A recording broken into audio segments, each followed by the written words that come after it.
우리가 조선일보 보도까지만 얘기를 하면 네. 보고 이렇게 그 보수신문들이 전부 다 일제히 그 수도권 판세가 위기 상황이다 이렇게 얘기했다고 말할까요? 예. 아니죠. 조중동이죠. 예. 네, 중앙일보 사면 한번 보시겠습니다. 예. 중앙 사면입니다. 정권 심판론 다시 뜰라. 여당 내 이종섭 임명 철회 견의를 네. 여기까지 갑니다. 지금 계속 이종섭 얘기가 나오고 있잖아요. 예, 이게 정말 국민들이 분노하고 있어요. 그러니까 이종섭 얘기가 지금 조선일보에도 같이 나왔어요. 조선일보는 이종섭 리스크 네. 이렇게 해서 기사를 딱 하고 써놨어요. 아까 3면에 딱 있어요. 제목이 변수로 떠오른 이종섭 리스크 이렇게 있고 중앙일보도 4면에 방금 보신 이제 정권 네. 심판론 다시 뜰라 여당 내 이종섭 임명 철회 건의를인데 뭐 조선일보 저 기사를 설명을 드리면 예.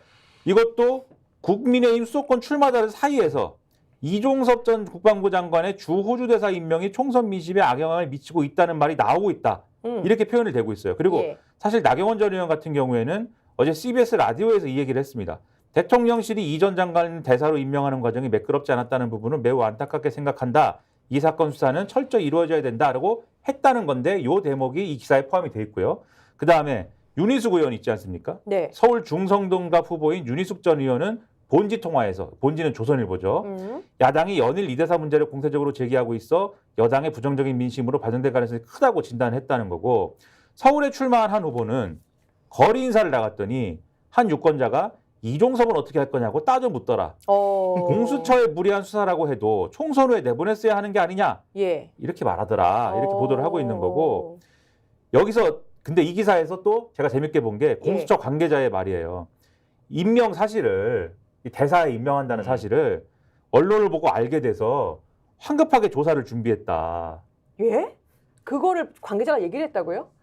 이 기사에 아니, 그렇게 뭐 써 있습니다. 그렇기야 하겠죠. 그렇죠. 우리는 근데 그것을 예. 짐작을 하고 당연히 확정적인 사실로서 생각을 하지만 그렇죠. 공수처 관계자가 조선일보에다가 이렇게 얘기를 하고 있다 지금. 이게 왜 4시간밖에 조사를 안 하고 그게 한 거냐에 대해서 이미 공식적으로 공수처가 그게 갑자기 대사를 임명한다고 하니까 나가면은 조사를 못 할 것 같아서 빨리 황급하게 한 거예요라고 지금 그렇게 얘기하고 있는 그러니까 거예요. 지금 여기서 두 가지가, 그러니까 대통령실에서 너무 아무 준비 없는 상태에서 내보냈다라는 게 확인되는 거고, 또 하나 공수처가 황급히 준비해서 제대로 수사를 못했다. 그렇죠. 이 두 가지가 근데 다 얘기돼 있는 거네요. 공수처 얘기는 이제 뒤에 좀 하고 어쨌든 중앙일보 기사로 다시 가면은 예. 중앙일보에 아까 정권 심판론 다시 뜰라 여당 내 이종석 임명철의 건의를 이 기사가 있다고 말씀드리지 않았습니까? 네. 여권 고위 관계자가 나옵니다. 중앙일보와의 통화에서 조국 혁신당의 선정과 이종섭 전 국방부 장관 주 호주 대사 임명 등으로 정권 심판론이 재부상한 데 따른 여러 낙하추이를 주시하고 있다 이렇게 얘기하고 있고, 국민의힘에서는 총선 목표치를 수정해야 한다는 말도 나온다 이렇게 돼 있습니다.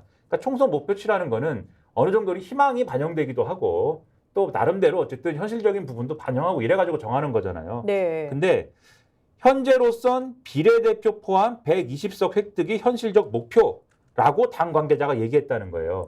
그러면서 당초 여권에선 최소 135석 이상은 가능할 것이라는 게 일반적 견해였다. 이렇게 주장을 하거든요. 그러니까 어쨌든 한 15석 정도는 낮췄다. 이렇게 보시면 되는 거죠. 그러네요. 그리고 이렇게 써 있습니다. 수도권 의원이 이렇게 얘기했대요.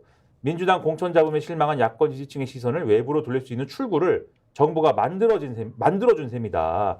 민주당 공천 파동의 반사이익을 노리다가 역공을 당한 형국이다. 이렇게 얘기를 하고 있고, 한동훈 위원장이 윤석열 대통령에게 이 대사 임명 철회를 공식 건의하는 것도 방법이 될 수 있다. 이렇게 얘기를 하고 있다. 되게 중요한 예. 대목이에요. 아까 조선일보도 그 기사의 행간에 한동훈 위원장 나서야 돼. 대통령한테 이종섭 다시 오라고 얘기해야 돼. 이거 잘못된 거야라고 말해야 돼.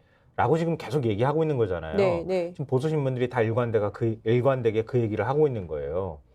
그 부분을 한겨레 신문이 이렇게 긁어주듯이 기사를 또 쓴 게 있어요. 네. 한번 보세요. 한겨레 신문 5면에요. 예. 한동훈 이재명 때리기만 당내소도 이종섭 문제 함구 한계. 이 한겨레 신문에 이런 식으로 이제 보도가 된 건데요. 그러네요. 한동훈이 주어네요. 네, 비유가 굉장히 재밌어요. 기사 시작을 어떻게 했냐면요. 한동훈 감독이 뜬 건 좋았지만 제작 환경은 그대로다. 스태프들 최저임금도 안 주고 카메라도 후졌다. 그런데도 한동훈 위원장은 이런 사정은 외면하고 이재명 얘기만 반복한다. 이게 누가 한 말이냐면 국민의힘 한 초선 의원이 네. 최근 당 상황을 영화 촬영 현장에 빗대서 한 말이라는 거예요. 그러니까 그 이재명 대표하고 이해찬, 김부겸 전 국무총리 3명이 상임선대 그러니까 공동 선대위원장 체제를 맡았잖아요. 네. 이런 민주당과 달리 지금 국민의힘은 한동훈 원톱 체제로 가 있잖아요. 지금 선대위를 꾸려놓고 그래서 한동훈 의존도가 너무 높다는 거예요. 그러니까 하지만 한 위원장 등판 초기와 다르게 최근 당 지지율이 정체되고 이종섭 전 장관 뭐 출국 논란 등 런종섭이라고 하죠. 윤석열 정부 심판론이 다시 확산할 기류인데도 한 위원장이 마땅한 전략을 못 내놓고 있다. 이런 한동훈 한계론이 지금 고개를 여권내에서 들고 있는 모양새라는 거예요. 예. 특히 당 안에선 야당이 연일 런종섭 공세를 이어가고 있다고 하는 건데 거기에 대해서 한 위원장이 제가 평가할 문제는 아니다. 당대표 입장에서 설명하기는 부적절하다. 이렇게 사실상 입 닫고 있는 이런 모양이 이렇게 하고 있는데 여기에 대한 부담이 불만이 당내에서 커지고 있다. 이런 거예요. 그러네요. 그동안 한 위원장 그 우리가 틱톡 화법이라고 얘기할 정도로 막 야당에 대해서 공세 적극적으로 했는데 딱 그동안에 입 닫은 게 있잖아요. 이른바 김건희 명품백 문제에 맞습니다. 대해서 입 예. 딱 닫았는데 지금 이종섭 문제에서도 입 딱 닫았다는 거예요. 아, 그러네요. 그러고 보니까. 윤석열 대통령하고 관련돼 있는 문제에 대해서는 철저히 항거하고 있다는 거예요. 아, 그러네요. 아니, 이걸 어디서 많이 봤나 했더니 바로 그 장면에서 봤네요. 네. 예. 그러니까 똑같이 윤 대통령이 딱 걸리는 그 문제에 있어서만큼은 한동훈은 입을 닫고 있는 이 한계를 어떻게 해서든 깨야 된다. 그러니까 이렇게 하면 결국은 정권 심판론이 작동할 수밖에 없는 상황이니 네. 한 위원장 역할에 이제 한계가 있는 것 아니냐라고 하는 시각이 여권 내에서 계속 얘기가 나오고 있다고 하는 거예요. 그럼 지금 계속해서 오늘 살펴본 신문들이 들어라라고 하는 사람은 바로 한동훈이네요. 그렇죠. 결국 그렇게 정리될 수밖에 없는 상황인 거예요. 정리를 하자면. 그러니까 여기에 조국혁신당까지 나타났으니 네. 정권 심판원이 더 불붙으면은 이 선거 이제 끝나는 거 아니야? 윤석열이 다시 재등장하는 그런 모양새네요. 그리고 이제 현실적으로 이 문제를 가령 이런 보수 언론에 뭐 표현한 언론도 있고 표현하지 않으면서 발하는 언론도 있습니다만 가령 정말 한동훈 비대위원장이 그래? 뭐 그런 얘기 있어? 그러면 내가 총대를 한번 메고 이종섭 대사를 임명 철회나 뭐 이런 걸 한번 내가 건의해볼게 해가지고 그치. 했다. 정말 그러면 해서 윤석열 대통령이 정말 그래? 그렇게 해야 되겠어? 알았어. 내가 할게. 임명 철회를 했다. 그러면 사실 또 분위기가 바뀔 수 있을 그렇죠. 텐데 확 그럴 수 바뀌지. 있겠지만 만약에 예. 한동훈 비대위원장이 진짜 그렇게 했다. 어떻게 될까요? 너 그만둬. 저는 또 제2의 또 그 화재 현장처럼 가서 네. 또 눈 맞으면서 이렇게 서 네. 있었던 또 그만두라고 하고 난리가 날 거 아닙니까? 예. 사실 그렇게 되지 않을까. 또 그 장면이 나오겠죠. 왜 그렇게 될 거냐고 생각을 하냐면 이게 예를 들면 이종섭 전 장관은 사실 김건희 여사도 아니잖아요. 어떻게 보면. 그리고 검사 출신도 아니고 뭐 한동훈도 아니지 않습니까? 검사 출신도 아닌데 왜 이렇게 이종섭 전 장관의 목을 맬까 윤석열 대통령은. 그거에 대해서 사실 단서가 어떤 뭐랄까요 뭐 인사이트가 예. 한겨레의 칼럼에 좀 있지 않을까라는 생각이 오늘 좀 들었습니다. 한겨레 김원철 사회부장이라는 분이 쓴 칼럼이 있어요. 네. 여기 이게 준비가 돼 있네요. 드디어 대통령이 나오는군요. 제 생각에는 예. 예, 국비 도피, 그러니까 나라 돈으로 도피했다 이렇게 쓰셨네요. 한겨레 대표 미남이 아닙니다. 네. 뭔 소리지? 아는 사이신가요? 아니 사진이 있으니까 사진 있는 애에 대해서 예, 예. 네, 말씀드렸고 미남이네. 예. 네. 이 칼럼이 뭐 여러 가지 얘기를 쓰고 있지만 예. 핵심을 말씀드리면은 예.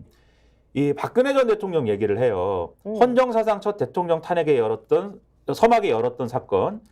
이 사건은 나쁜 사람이 바이블이다. 그러니까 이 칼럼의 그 어체가 그 구어체거든요. 예. 그래서 바이블입니다. 이렇게 서술을 하는데 네. 2013년 8월 박근혜 대통령이 유진룡 문화체육관광부 장관 등을 청와대 집무실로 부릅니다. 수첩을 꺼냅니다.